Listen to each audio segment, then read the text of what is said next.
more payments flow through the Starbucks app than anything crazy. Except Apple Pay. That is crazy. So I just am so excited to see what happens with this program. I mean, I hope I'm not overblowing it. I'm like so jazzed on the Starbucks program. I'm really hyped. The potential is huge. I think I read 25 to 35 million people are part of this rewards program worldwide. Like that is crazy. That is so many damn 10x people. Reddit, and we were all like out, like in terms of Reddit's NFT adoption. Like they have such a huge opportunity here to again onboard millions, tens of millions of people.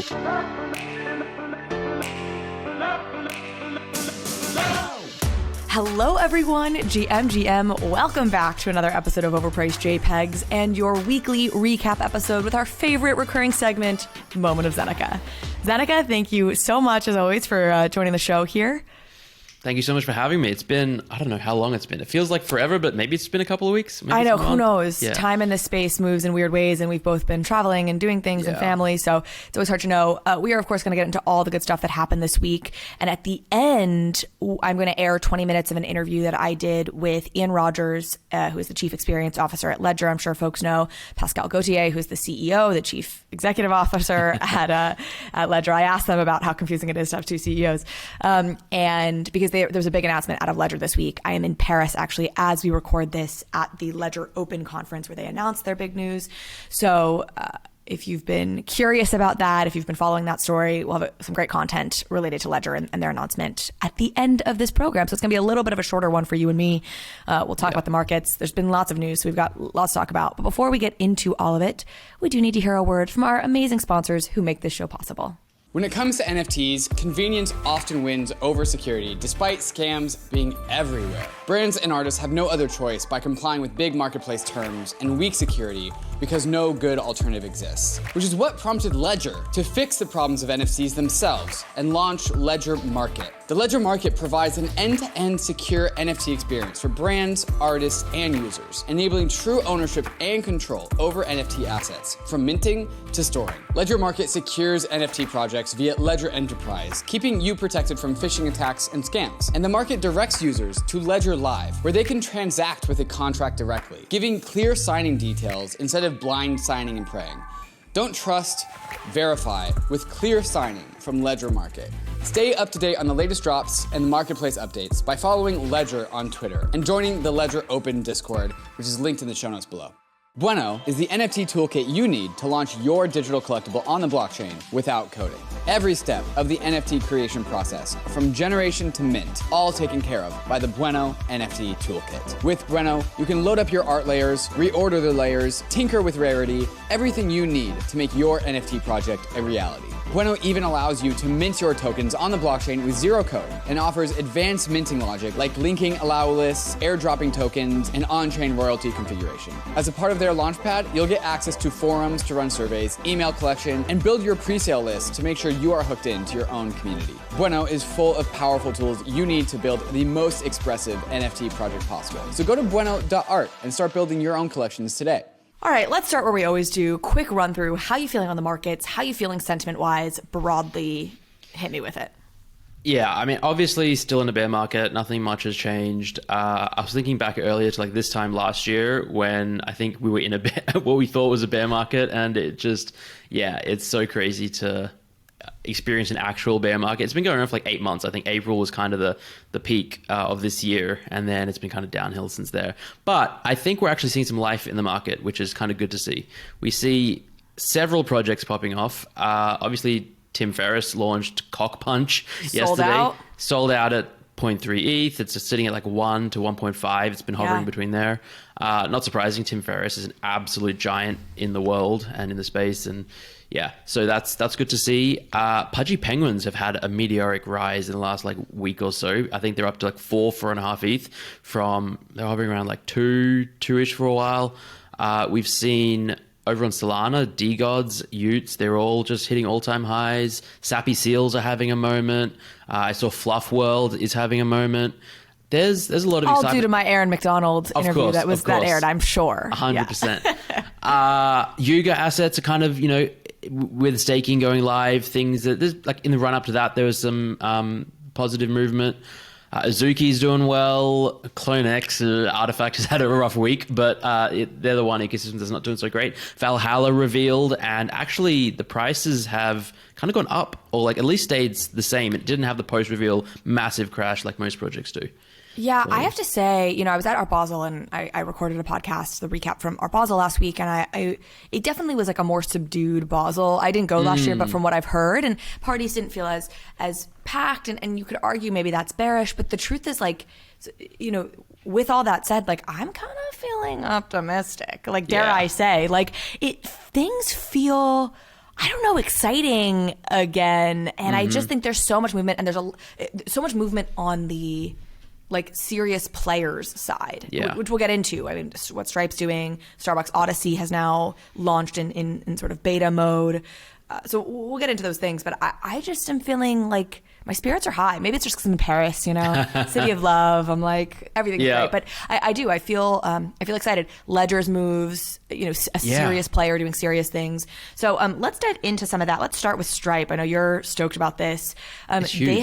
They've announced essentially like a one-click buy crypto button that is a widget that can be easily applied to your NFT marketplace, your DEX, your like just an on-ramp for people to purchase crypto and a product for developers to bake into their product. Is that how you would describe it? That's sort of my understanding of it. Basically, it's just that they've made it really simple for people that want to buy something with crypto. Like Stripe, most people I imagine know who they are, and they're like this massive payment processing company that just makes transactions really simple and easy for creators and companies, and now they're incorporating crypto, and it's just like that's fantastic. And like so many more, it's like we've always for a long time spoken about how it's difficult to buy a cup of coffee with Bitcoin or with crypto. I mean, it still is, but it's getting easier and easier to buy maybe everyday things with crypto. And definitely like now with credit card is like you don't even need to have a wallet set up and go through the whole rigmarole of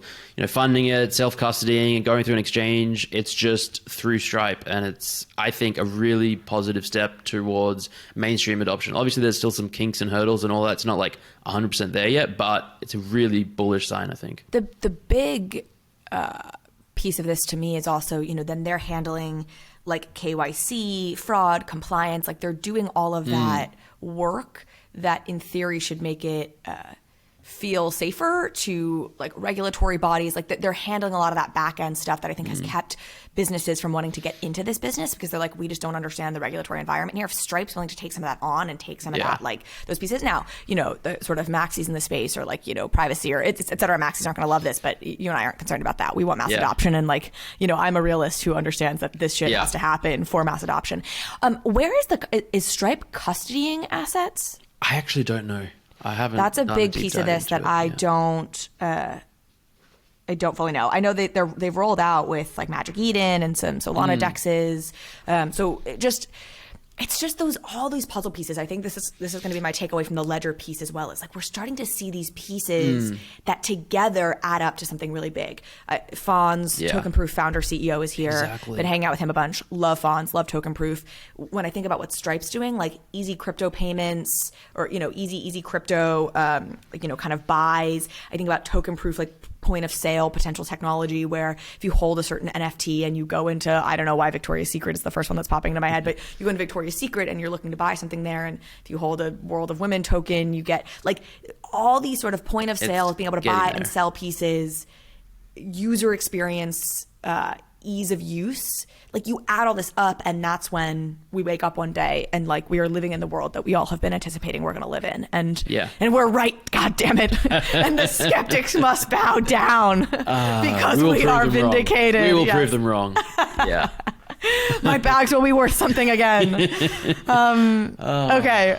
One day. On the more NFT side, folks know I am a huge fan of Micah Johnson and Akutars.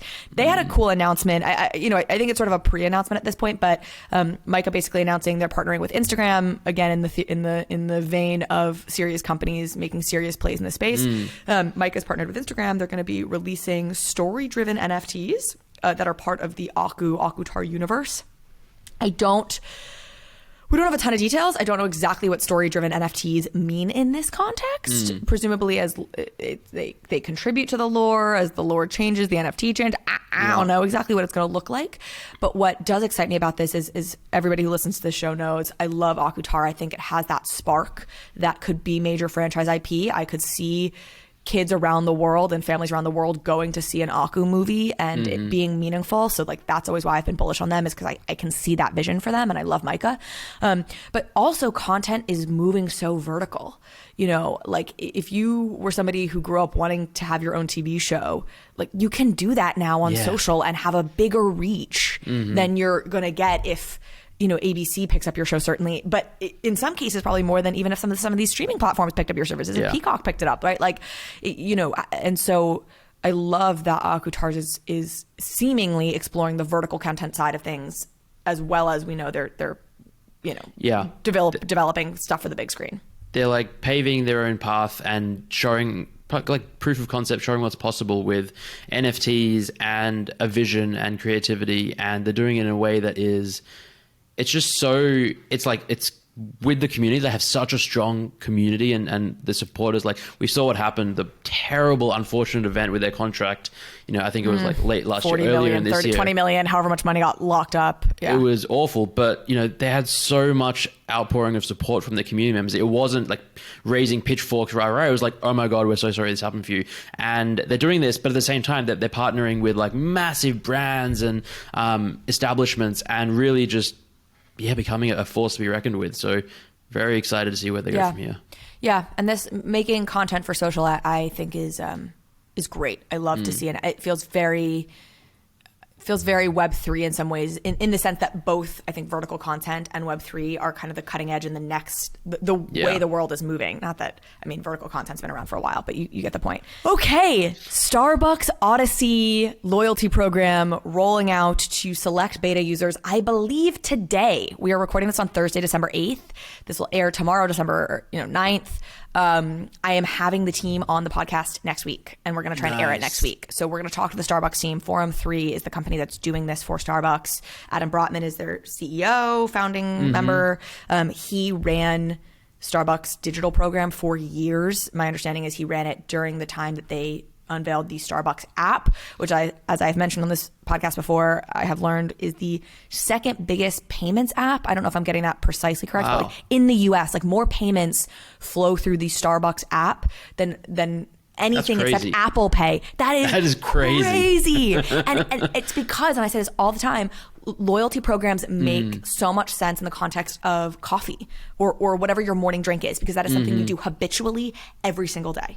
So like the only loyalty cards I keep are my tea, my like coffee tea card. I drink tea, but whatever your coffee card from my local coffee shop, and my smoothie card, because I drink smoothies regularly, right? And so that's something I do. So I just am so excited to see what happens with this program. I mean, I hope I'm not overblowing it. I'm like so jazzed on the Starbucks program. I'm really hyped. The potential is huge. It's huge. They have, I think I read 25 to 35 million people are part of this reward program worldwide. Like that is crazy. That is many damn people. 10x Reddit, and we were all like out, like in terms of Reddit's NFT adoption. Like if it's they have such a huge opportunity here to again onboard millions, tens of millions of people, and I just hope they don't screw it up. And I know.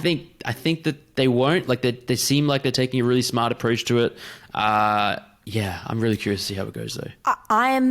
I'm a fan of Adam Brotman. I don't know the rest of the team. I'm interviewing all of the co-founders, I believe, so I don't know the others as much. I'm more familiar with Adam, but I'll do my diligence before they all come on. Of course, if folks have questions, I'll tweet out like ask me your questions, because I love getting community's questions. I think he gets it. Like I really do. And again, he oversaw the development, as far as I understand, of the initial like Starbucks loyalty app. So he understands loyalty like the back of his hand. He understands Starbucks like the back of his hand. I think they have a real chance to do this. Like right. And I think there's a good chance they do. I also I love that we're moving into this world where folks understand NFTs don't always have to be the product, right? Like we are in a world where companies, brands, creators like are very much not only competing for your money, they are competing for your attention.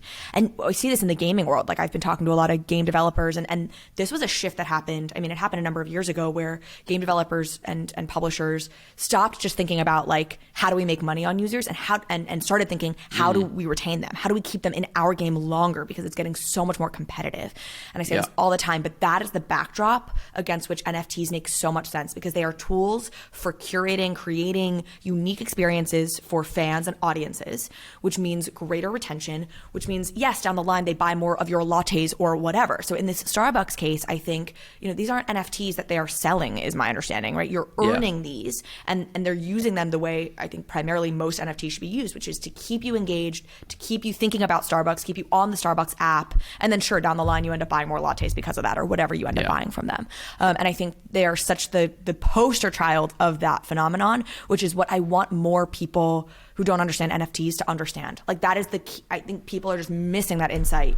And that's why they're like, it's still just, stupid monkey JPEGs or NFTs dead. And it's like, it's a scam. So thank you, Starbucks. Yeah. I think you're absolutely right. We're in an attention economy more than anything else. And NFTs is such an excellent way to engage people and keep them coming back and to make the experience more fun. Like that's the reason I love NFTs in the first place is because when I got into the space, it brought me back to my childhood of collecting whatever Pokemon cards, baseball cards, anything that, things that I think most people like collecting to one extent or another. I think it's just like our childhood and it's like ingrained in our, DNA. There's something nice about owning things. Mm-hmm. We like owning things. Most people like owning things.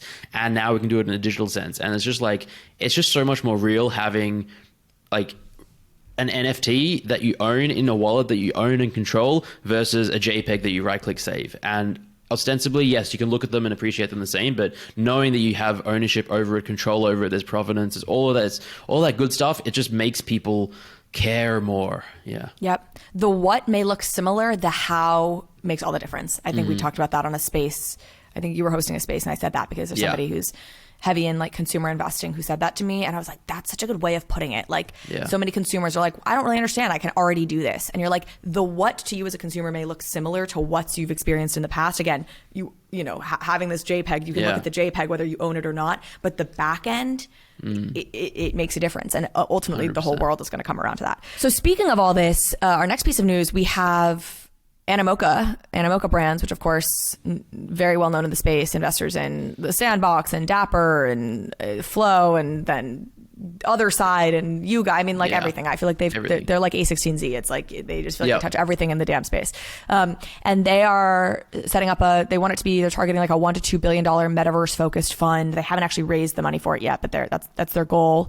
And it seems like they're looking to invest in kind of mid and later stage companies, and their thesis is really around, quote, like digital property rights. So say metaverse, but it's NFTs. It's like, I picture the internet as this just kind of like flat, just like fields, just like, like with no kind of like borders. There's infinitely sprawling. Just infinitely sprawling. And then you think of the real world and it's not infinitely sprawling. And there's like these partitions that are up and some people own here and other people own there. And I don't know, I'm sure there's a lot of people who hate that. And so that's why they hate they're right. They hate the concept of digital property rights because they're like, I hate property rights in the real world. But I am not one of those people. So I think it's really interesting. Like, I think that's a great framing of like, they're really trying to invest as this partitioning and this, kind of sculpting of the digital world, which has up to this point just been an abyss, seems to be where their focus is going to be. And again, on this focus on this kind of growth and later stage companies, they said, the industry has matured now that there are really opportunities there, and they feel like they can play a role in it. So interesting, exciting, I guess. I don't have strong feelings on Animoca. I don't know what your perspective is. Yeah, I'm pretty ambivalent towards them. I think it's just generally positive and good to see that whenever like a fund talks about raising billions of dollars to invest into something Web3, NFT, Metaverse related, it's just like an additional point of validation that, all right, we're well past the point of, okay, this is legit, but like, it's just an extra piece of validation. All right, there's more money coming in, there's more capital coming in, there's more interest. And I think, especially in a bear market, but I think just over the next couple of years, we're going to continue to see more and more funds and people and investors. And actually, I this is somewhat of a side note, but like recently we're doing some consulting with Zen Academy, and a wealth management fund reached out and they said, can we come in and like help? Because their financial advisors are getting a lot of questions from their clients about crypto. And they were like, we don't really know anything about crypto, but we're getting asked about it more and more. And so we want to get educated. And can you come in and help us get up to speed? And so I think we're going to see more of that, where just as the next couple of years go on, just more capital is going to flow into this space because it is becoming more legitimate. A lot of the companies are maturing. They've been around for years and they're having like, we're seeing real world use cases. We're seeing, you know, behemoths like Starbucks, Nike, everyone really get involved, Gucci, you name it. So I think, just really good validation. And I think it's a positive sign. That's so interesting. That was recent. You had this wealth management firm reach out? Yeah, it's ongoing. Like in the last, I think 2 weeks ago, they reached out to one of my team members. I mean, that's like the heart of the FTX crash. And it's like, you've got some wealth management firm who's, you know, on the financial side, which is where I feel like people got the most spooked by the FTX stuff, other than maybe like, you know, regulators. And they're like, oh yeah, our clients still want this. There's still questions. We're still like it. I don't know.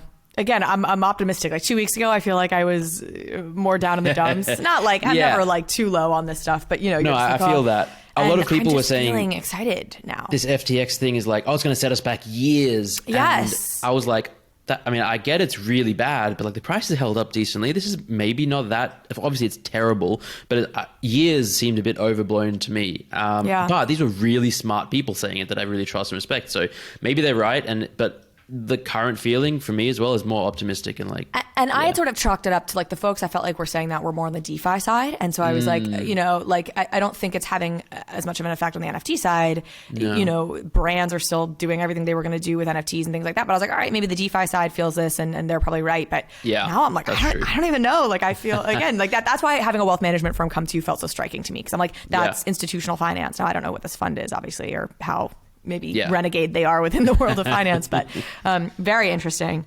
Let's that segues us nicely into I think maybe Apple. Speaking of the world of Web 2, but maybe not the best news. Yeah, we sent out in our newsletter this week. We said like Apple's walled garden of evil was like the headline. I was like, that might be a little bit intense. I don't think so. I think it's appropriate. So I think folks have probably been tracking this, but Coinbase put out a long thread because essentially Apple is trying to block the latest version of Coinbase from the App Store unless Coinbase pays 30% of gas fees on NFT transactions to Apple, which of course is not feasible, and Apple's not it's not as if Coinbase, right? And Coinbase isn't receiving the gas fees; like they have nothing to do with that. It's totally bananas. What did you make of this? Yeah, totally bananas is a good way of putting it. It's ridiculous. It is just, it's just nonsensical in many respects because, I mean, for starters, like MetaMask is. You can use that app on an iPhone and you can like buy and sell things. And it's like, that's using an app on the App Store. Why are they not coming after MetaMask? So it seems a little bit odd. It's a terrible precedent that they're setting. And it's just really shining a light again. And this has been happening for years now on the really monopolistic and terrible extractive and anti-innovative practices, I would say, of having a 30% take for any transaction through the App Store, and like really having such a strict and hardline approach on it. You can't do things, I believe, in the app, like tell people, hey, we have a website where you can maybe go and get it. You can't do stuff. You can't track people outside of the App Store to make purchases. And because they have such tremendous market share, and there's like basically two options, Apple and Android, it's really stifled a lot of innovation, and it's such a huge tax on creators, and it's just, again, just another example of them like doing something really terrible. I think like Fortnite and Epic have this massive legal ongoing battle that's again highlighting this issue, and I think more and more people are just starting to like wake up and be like, oh, this is actually really terrible. And like when you look at crypto and blockchain, it's like, well, the whole point of it is to eliminate the middle people and just like get rid of these crazy fees. And so you can get why Apple is maybe a little threatened by it and wants to kind of control things a bit more, but I just can't imagine that this is going to fly 5-10 years from now. Like, we will figure out alternative solutions. I have a few thoughts here, and I think the overarching question for me is like, it's the question I asked about Sam Bankman-Fried. This is maybe but like, are they evil or are they stupid? Like, do they not understand that they can't get the gas fees, or is there something else afoot? And I think my initial reaction was I just assumed they didn't understand that this was impossible. I maybe now think that they do, and there's something else, which I'll talk about. But I was like, and then I was struck by, it felt like, how quickly the kind of old new guys become the incumbents, from the standpoint that I remember when, I think it was Fareed Sarouk, what was the name of the terrorist in California? There was somebody, there was somebody who had planned some sort of bombing or whatever it was, and the FBI had seized his phone and wanted Apple to create this backdoor into the phone and crack it. And Apple was like, we literally can't do that. If you do it for one, we create a backdoor into every phone. Like, we can't just specifically crack this one phone. And I remember this being this big debate, and Congress kind of didn't get it. And they were like, oh, we can land a man on the moon, but we can't do this. And it's like, yeah, you can land a man on the moon, but you can't then, there are still things that you can't do, Right. And being like, that's so striking that Apple was that guy before, trying to educate Congress, being like, oh my God, these stupid non-technical people don't understand this. And then almost being the ones in that position as they're like, well, we're going to try and put, you have to pay us 30% of this gas fee, whatever the case was. I think now I'm wondering, there are plenty of smart engineers at Apple. It's hard for me to understand that they don't get this. And so I think this is like a shot across the bow to be like, we are so serious. We know how angry you guys are. We know you don't like us. We don't care. We are leaning into being the villains, and we are going to enforce crazy unenforceable things, or and then I'm sure they'll end up having to backtrack, because there's no way they can't enforce this. So they'll backtrack it, but it felt like almost maybe just like a signal, again, a shot across the bow to say, we're not backing down at all. We know how unhappy you are, and we're happy to play the villain because this is our policy, and go F yourself. And they had won against Epic. Epic had I think a minor victory when it came to being able to direct people sort of outside of the App Store to buy things. But it's all being appealed, so it's still very much in flux. But so far, Apple has been able to defend their position here. My last piece is, and I was talking to actually somebody from Coinbase about this in Miami, this started with gaming. They haven't been this rigid with other industries and other kind of apps. You have Audible, you have Netflix, you have a number of apps who intentionally had set it up so that you couldn't buy things through the app because Apple was going to take that 30%, but you could get your subscription elsewhere. With Audible, you always had to buy your books or whatever, on their desktop app. That's not actually true anymore. You can buy it directly through the mobile app. And I don't know, I tried to get some information to see, are they paying the 30%? Did they come to some sort of deal with Apple? Unclear. But they have never been that rigid with your Netflixes and your or payment. I mean, hell, your Stripe payments, credit card payments, things like that. They haven't been that you're doing kind of and then, but it started with gaming, where they were very punitive to gamers, and crypto is being lumped in that same category, and NFTs are being lumped in that same category, where they're especially punitive, where not only do you have to pay your 30%, but it will block your app if you're even directing people to buy this elsewhere. Wild. Really wild, yeah. And I definitely see your point, and I think that it is hard to imagine that so I think there's two sides. One is, yes, they really, they know exactly that they can't enforce this and gas fees, and they understand, and it's just a shot across the bows. The other thing is, maybe there's just different departments, and there's this was a decision made by a small group, or one person or a small team that was didn't understand it, and now it's blown up because of how egregious it is. And now they're well, what do we do? And maybe they're okay with it because they're this is a hardline approach. We're okay with that. Yeah. You're probably right. The probably level of focus that Apple, as a massive organization with tons of divisions, is actually paying to this is probably quite small. That's it feels true, so big to us in our bubble, but exactly. we don't actually give a shit. There's 400 of us actually trading NFTs anymore. And there's all of whatever 5 people on the division at Apple that are supposed to think about blockchain in the App Store or whatever. I'm sure that's not true. I'm sure I'm now swinging the pendulum too far on the other side, but you're definitely right. I'm they're trying to make this statement to us. No, they don't give a shit. They're just they didn't really know. They didn't take the time to understand it. Now there's been blow up. They'll definitely walk it back. Ian actually said that. Well, we'll get to it. So the interview I'm going to air in a few minutes here with Ian Rogers, who, of course, at Ledger now, but was previously at Apple. He ran, he was the CEO of Beats, which got acquired by Apple, and he was at Apple for a period of time. And he he shared his thoughts on this whole situation, which stick around, you'll be able to hear them. Before we go into Ledger, give me the artifact rundown. They just launched like a crypto kicks thing, but it sounds like there's been some drama there as well. They've had a bad week, and I think it's a lot of community backlash over some decisions that they made. And basically, I'm not in the artifact ecosystem. I sold my CloneX a while back. It was just too much for me to keep track of, honestly. I think it's like, largely speaking, really an excellent company. Nike is obviously massive, and I think they're going to do big things. But this week, they announced that their monolith, which you just told me off air how to pronounce, one of them, I think they have several different types, but one of them, they've had this monolith out on the market for a while. It's been trading between, I think, like 1 to 3 ETH for many, many months. More recently, like 1 to 2 ETH. And the whole utility of it is that it will allow someone to burn it and then buy, not even claim for free, you have to pay, buy a pair of shoes, kicks, and they're really futuristic and funky. And I think they were showing off at Art Basel. They're like self-lacing, self-clipping. There's some really cool technology and stuff in there. I don't fully know.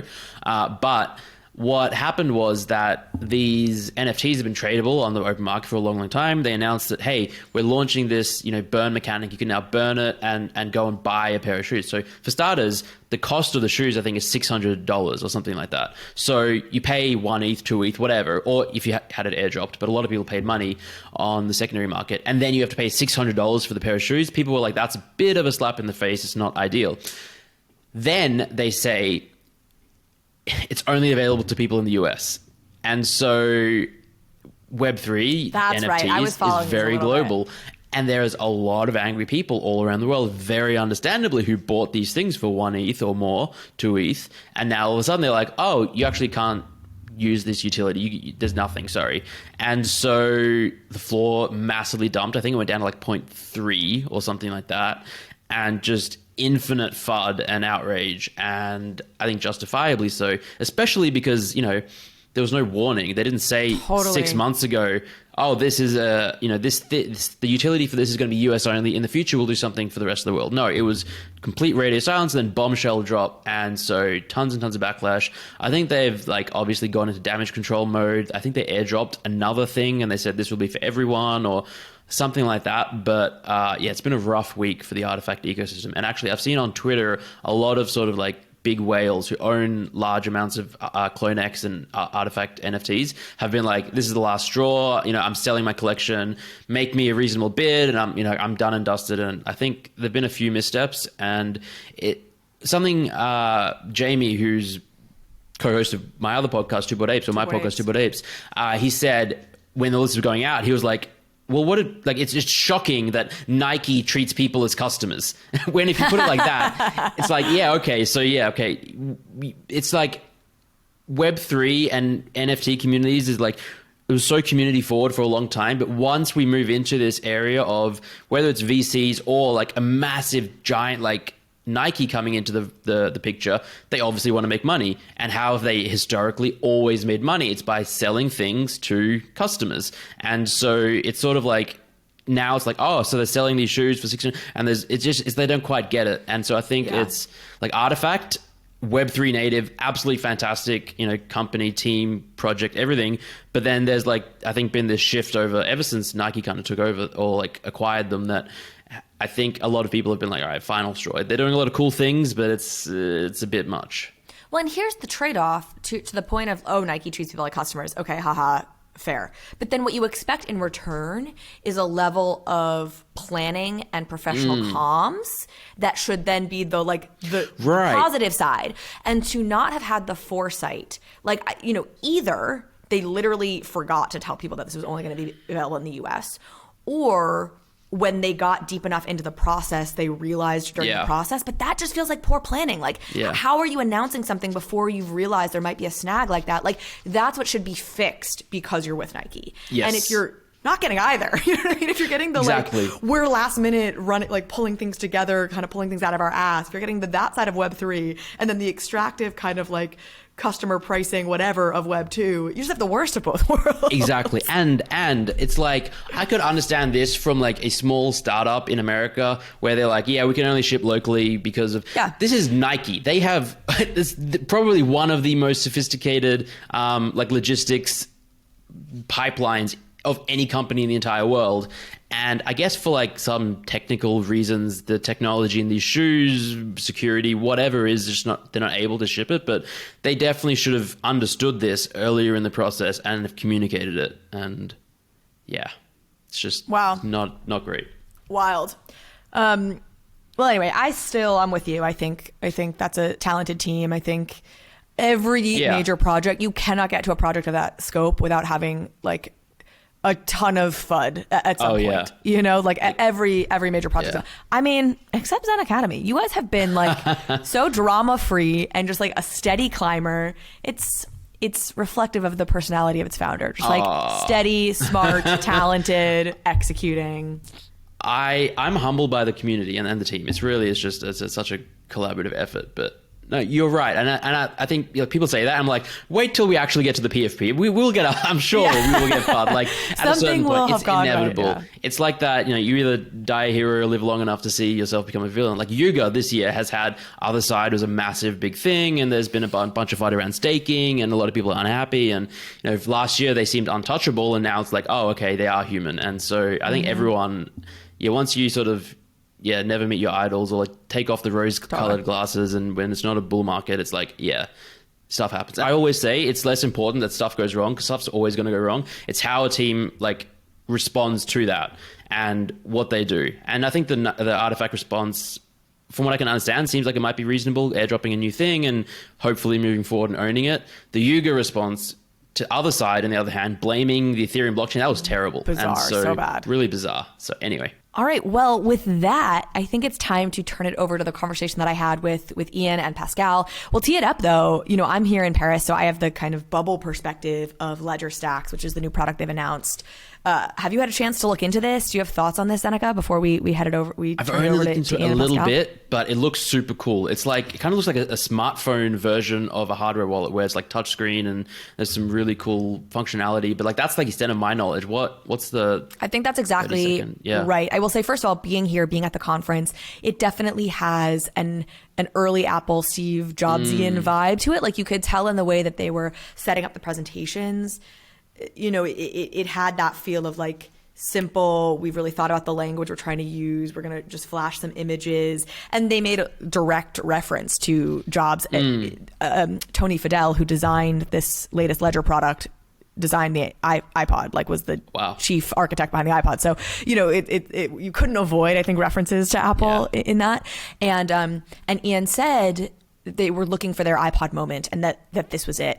I think it got misinterpreted by a number of people, yours truly included, as the iPhone moment and sort of leaving the thing. I was like, I don't think this is quite the iPhone moment. I think it's more the iPod moment, which as it turned out was exactly what he had said. So I think they nailed it. You're exactly right. So the premise here is it's a Ledger, they're releasing Ledger Stax. It is a credit card sized device, so bigger than sort of your Ledger USB stick more looking device.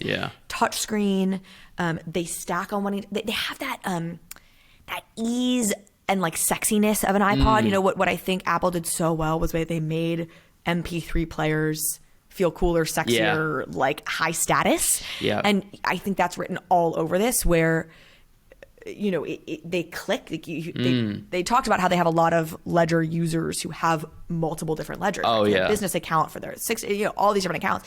And so this is where you can take these little credit card thin things and stack them on another, and it has this great clicking sound. That's awesome. I was like, you guys need to do ASMR, Stax ASMR, because it feels great. They have this little, they'll have a little label on it's almost like a binder of a book that'll tell you which ledger it is, like Zeneca's personal, Zeneca's business. Hang on. I've here's my ledger. I got these little your little tabs on them.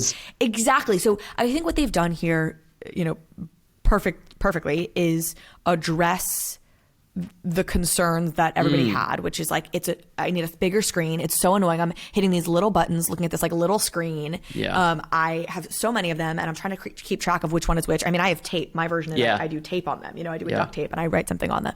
So they've addressed that while also making it like a sexier product, a more just consumer friendly product, easier to transact crypto, send it from one wallet to another, easier to transact NFTs, just a much better consumer experience all around. And I think Pascal hated this. I brought it up in the interview. I'm like, I also think what this does is make your mind go a little wild as to where this could all go. And does this lead to an iPhone moment where you're putting consumer apps on a ledger, and suddenly all the concerns we're talking about with Apple, with this, with that, right? Like, do you have a gaming app on here that can now interact with your gaming NFTs really easily? I mentioned this to Ian and Pascal. You guys will see their reactions in this interview, which I think was essentially I can't wait to see. Please relax. We literally just launched this today. Yeah. We need a holiday. But that was, for me, it's that combination of an upgrade in the technology that exists now, just a much easier to use product where you have somebody who's product focused thinking about it, and then my imagination starts going, what is next? So I'm really excited about it, and I think that the conference here was run really well. So I pre-order it now. You actually can't buy them until, they won't be like shipped until I think like end of Q1 next year or beginning sometime in 2023. But it's a pre-order thing. I've pre-ordered mine. I'm stoked about it, and I really do give credit for Ledger. It's been a blast being here. They've been great hosts, and I think the conference was really well run. Next time. Oh no, I'm so mad. I can't believe I'm like on your time zone again, finally. Like for the first time, I think, in our relationship. I think it might be. Yeah. You're not here. Anyway. So with that, enjoy this conversation. COINSHIFT is a leading treasury management and infrastructure platform for DAOs and crypto businesses that need to manage their treasury operations. Every crypto org needs to manage its treasury, and COINSHIFT offers a simple, flexible, and efficient multi-chain treasury management platform built on top of the highly secure Gnosis Safe. With COINSHIFT, your organization can go from primitive single-chain treasury management to expressive, flexible, and multi-chain treasury features, such as global user management, global contacts, proposal management, and many other features that can be shared across an entire organization, allowing users to save time and reduce operational burdens and gas costs. COINSHIFT even has data tools like account reporting across the 7 chains on which it operates. Used by industry powerhouses such as Uniswap Grants, Balancer, Consensus, and Messari, COINSHIFT is speeding up the coordination and efficiency of the organizations that use it. You have to keep up with the frontier, and COINSHIFT makes that easy. So sign up at coinshift.xyz/bankless. We're all bullish on NFTs, but gaining exposure to NFTs as a whole is difficult. How are you supposed to gain broad, generic exposure to an industry that's designed to be unique and non-fungible? CRYPTEX has the answer. CRYPTEX Finance produces synthetic tokens that lets you get exposure to areas of crypto that you otherwise couldn't. Their first product, TCAP, provides broad exposure to the total crypto market cap of all crypto assets. And their second product, JPEGZ, gives you the ability to get exposure to the entire NFT market. It's the first real NFT index token, so you don't have to go hunting for rares or finding under-the-radar opportunities. You just need to own some JPEGs, because JPEGZ tracks all NFT collections with real-time exposure. This is a first-of-a-kind product from CRYPTEX, who has worked in close collaboration with Chainlink for months to ensure accurate price feeds for true exposure. Live minting and trading of JPEGs will open at the end of Q4, so make sure you stay up to date with CRYPTEX Finance by joining their Discord, Telegram, or following them on Twitter. I am joined by Ian Rogers, the Chief Experience Officer at Ledger, and Pascal Gauthier, did I pronounce it properly? Oui. The Chief Executive Officer at Ledger. Is it confusing that you're both CEOs? Does that ever... XO and CEO. CXO, fair enough. Experience starts with X. We are X here at the Ledger Open, where you guys have made a really big announcement about the next gen of ledgers, the next product announcement. We are, of course, going to dive into that because that's sort of the news du jour. But I haven't talked to either of you. Pascal, you and I just met. Ian, you've been on the podcast before. But we haven't spoken since the FTX collapse. So I do got to know, I feel like the joke coming out of FTX, among many jokes and also some tears, was like, Ledger is the one company, crypto company, to come out of FTX better and probably richer. Can you share any stats about what sales were like in the immediate aftermath of that implosion?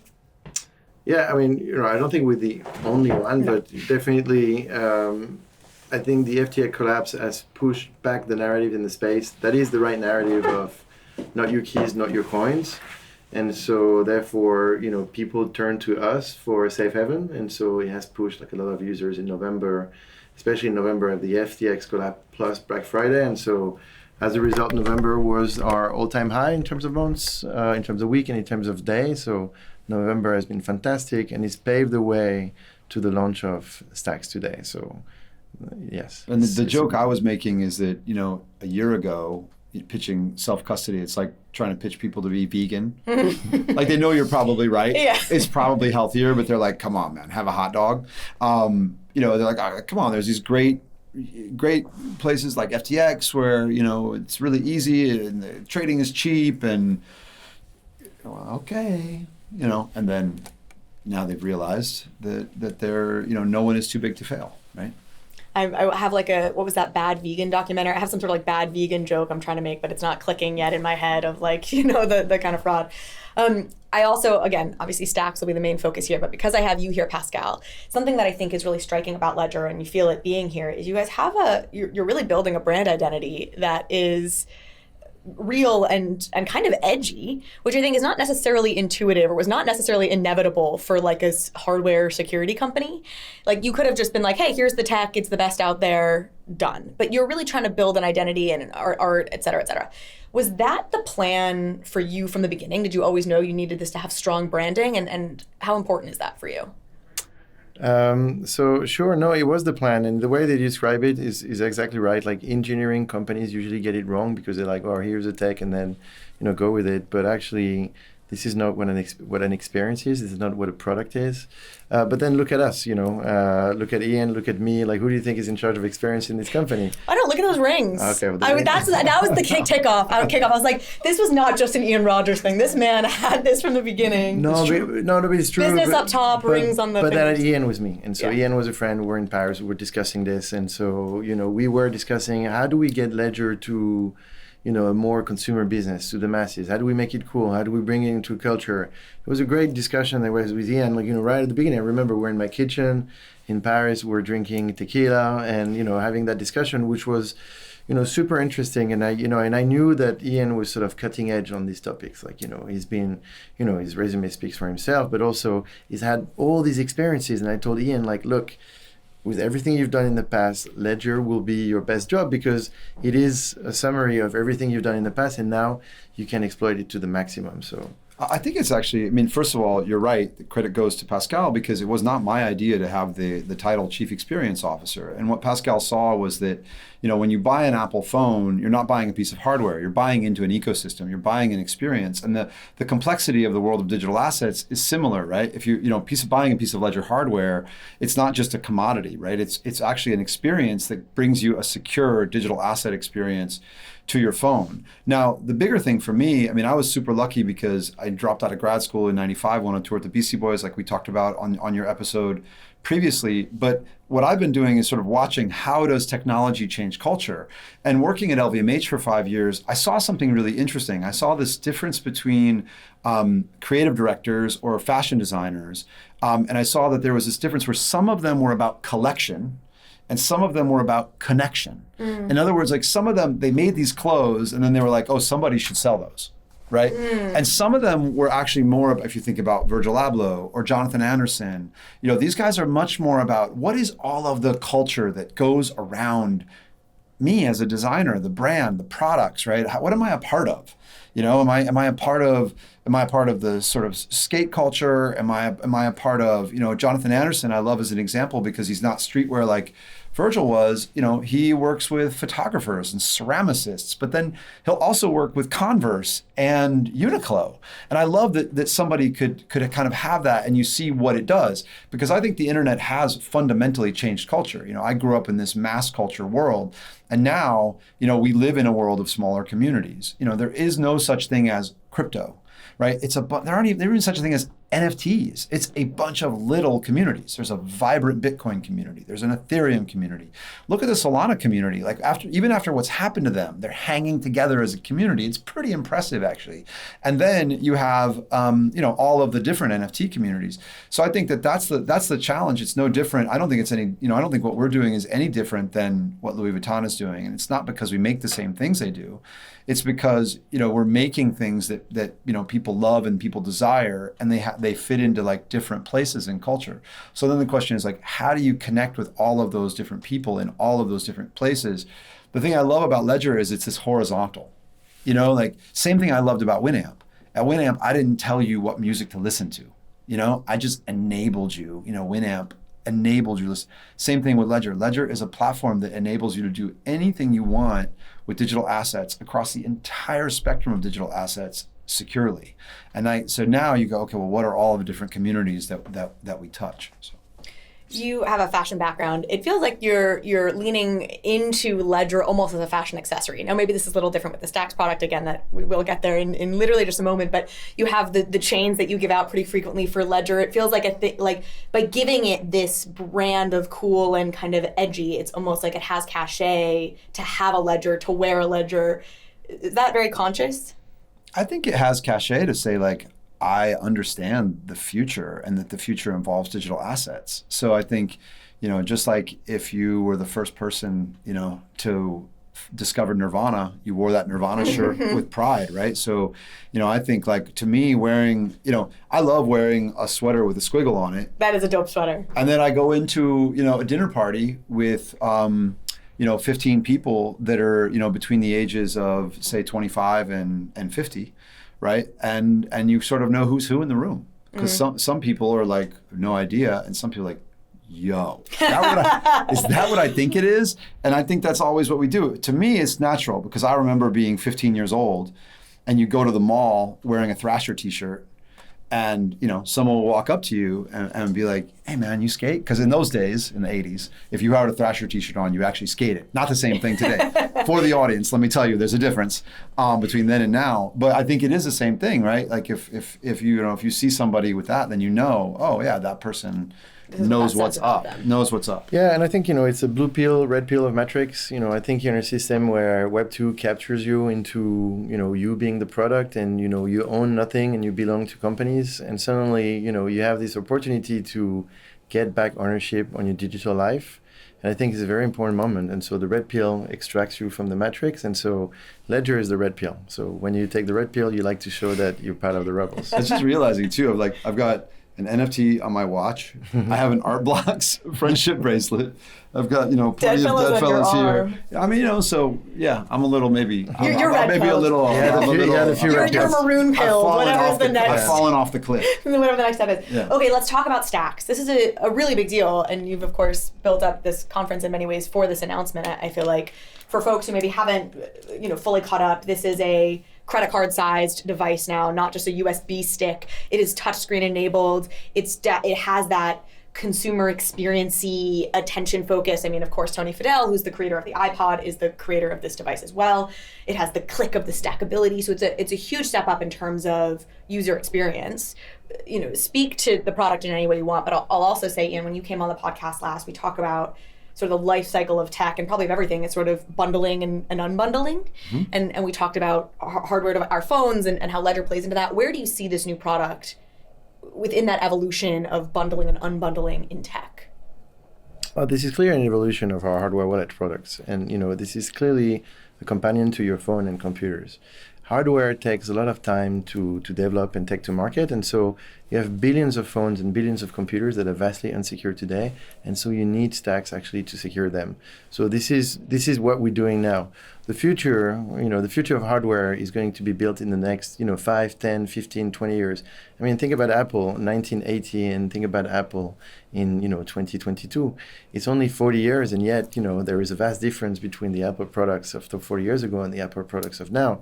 But even the Apple products of 20 years ago and the Apple products of now. And so the time of hardware is a long time, but right now, it's all about Stax. It's all about there's billions of phones and billions of computers that are vastly unsecure, and yet you're going to ask them to do all these operations when Web3, taking a lot of risk, and so you're going to need Stax to secure this.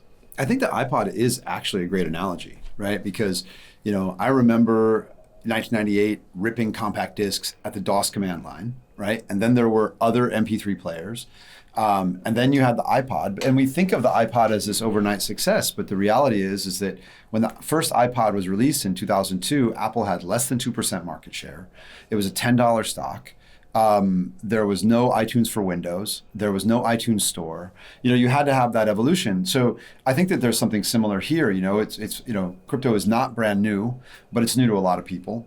It's not super easy to use. I would argue it's easier to use than the internet was in 1995, but it's still not super easy to use. And like Pascal said, we're trying to do this digital asset ecosystem on devices which are fundamentally insecure. So adding a simple to use device to that kind of sunk investment of your phone or your computer, it's really natural because you have this new thing that you want to do for whatever reason. Whether it's crypto money, crypto products, crypto ticketing, crypto memberships, everything that might go into it, and ultimately identity.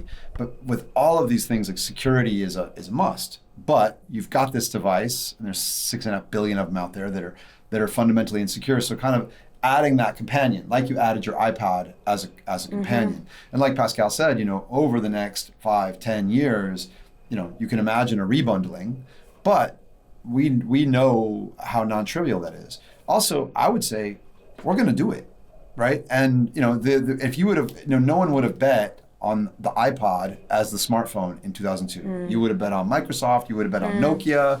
You wouldn't have bet on the iPod, right? And you'd have been wrong, right? So I think similarly, shrinking a Windows computer down into an iPod or a smartphone didn't work, and they tried, right? But I think and I think trying to go from a fundamentally insecure, do everything on the planet device into a secure one is probably not the path that'll work either. I think coming from security up is the right path, and that's what we'll do. So you were calling it the iPod moment. I think I had misinterpreted when you were on stage, and I think I heard iPhone moment, and my head went to, no, this is the iPod moment, and I was going to say a whole thing about that, but it turns out you were already there. It was already the iPod moment. Not the only one that had that reaction. Who heard iPhone? It's like, we're so habituated to iPhones. I think you probably did. It said iPod on the because you said iPod, and then Tony Fadell came out. You repeated so much that I knew we were saying iPod, so whatever you said, I heard iPod. It's like, it's more that on the consumer side, we're so habituated to iPhones now that we hear iPod and we almost think iPhone. Yeah. But totally, I think that feels like a really good analogy, and of course, it gets so exciting to think about where this goes, which of course I have to ask you, and I think we're having this conversation, and you guys are rolling this out in this moment where there's a lot of scrutiny on the Apple 30% charge, and I think there are questions about what is the future of blockchain on an Apple device when you have 30% being taken away on the NFT side. You've got Apple right now saying they're going to take 30% on gas fees on Coinbase. Like, are there consumer apps? Like, can you guys speak to, how this becomes the iPhone potentially? Is this where you have gaming apps, consumer apps on there where you can bring your NFTs in really seamlessly, et cetera, et cetera? Yeah. Well, I think, first of all, this is the day where we announced Stax. So I know. I was thinking that. I'm like, I'm sorry. I know I'm asking about the future as you're talking about the cool product. It was hard enough to bring it to market. Let's enjoy that moment. Pre-order your Stax and, don't think too much about what's coming next. Like, this is an important next step. That being said, every web has its hardware revolution. Web 1 is PC, Web 2 is iPhone, Web 3 is Ledger. So this is part of the revolution. Get your Stax, enjoy the ride, and watch us. Yeah, no, but I think that's exactly right. I mean, look, Web 1 was username and password. Web 2 was might as well have been who owns your ass, right? Log in with Facebook, log in with Twitter, log in with iCloud, log in with Google. Web 3 is connect your wallet, right? And ownership is the future of identity, right? And as Pascal said very well on stage, your ownership, right? Not ownership of you, right? But ownership. I love some of these examples, and I think that to be honest, I worked at Apple, and I have plenty of friends there. And I think that with education, this will sort of sort itself out. Obviously it makes as much sense to stop an NFT transfer as it does to not allow me to transfer money from my bank account or send PayPal. Like, none of that makes any sense. So they'll catch up. I really think it's probably lack of education more than something else.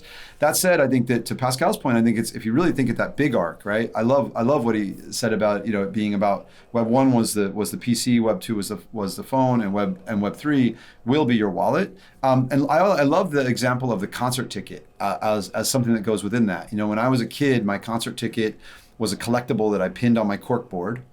And what did the internet do to us overall? On the internet, you are the product, right? And that's why your concert ticket for the past 20 years has been an advertisement that you throw away as soon as you get inside the venue and you don't need the ticket anymore. But in the future, it will be collectible again and you will have ownership of it, and it won't have ownership of you, right? If that, printout has an advertisement on it, it owns you, not the other way around. And in the future, you will own your concert ticket again. I say concert ticket just because it's such an easy one to get your head around, but it's that for so many things. I think an aha that was happening for me while I'm upstage watching this is that I'm looking at my own phone and I'm like, what do I have here, right? I thought you had a Stax on the back of your phone. That's of course where my head goes, because guess what's in here right now? I've got 1 trillion credit cards, my business accounts because I'm traveling for work, and my personal account, and this is nutsy. Then I have my ID, and then I have my loyalty cards. This is my coffee card and my smoothie card. And of course, all of this is literally just going to be digital.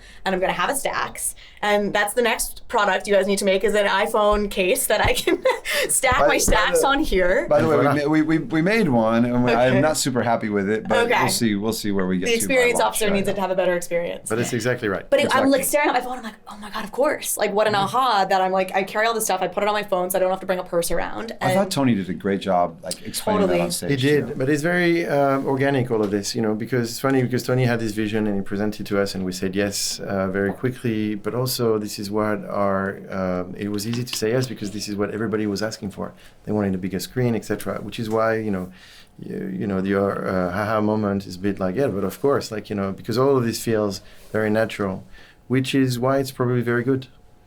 I think it's hard though, because I'll say when I came into the business 2 years ago, if I would put a ledger around my neck, people were like, what's wrong with you? Why are you putting your Bitcoin bag around your neck? And you're like, wait, it's so much bigger than that. This is so much bigger than putting all of my life savings on, right? This is ultimately about securing, it's like what I carry around in my wallet, which is a credit card, an identity card, a membership card. It's it's absolutely everything. Now, of course, and by the way, I have a savings account, I have a checking account, I have a brokerage account, I've got a bunch of keys on my keychain, I've got a bunch of cards and shit in my wallet. That's how we live. This is the way humanity works, So I think it's natural, but I think that there was a gap between the sort of the thinking about crypto and then the thinking about where kind of digital ownership goes. That's a bridge that had to be crossed. Yeah, there's product first, product and experience first, and technology second. Crypto comes from engineers, and engineers have been solving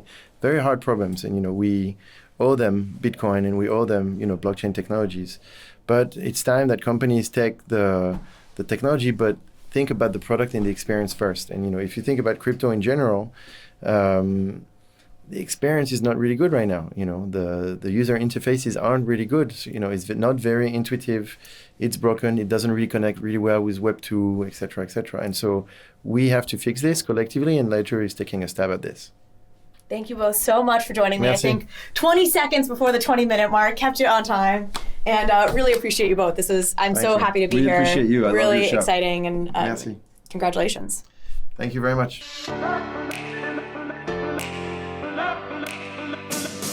Thank you so much for watching this episode of Overpriced JPEGs. If you liked this conversation, if you liked this episode, please go ahead and hit subscribe. It helps me out, it helps the show out, and it means you will get alerts and updates when we post new content. Thanks again.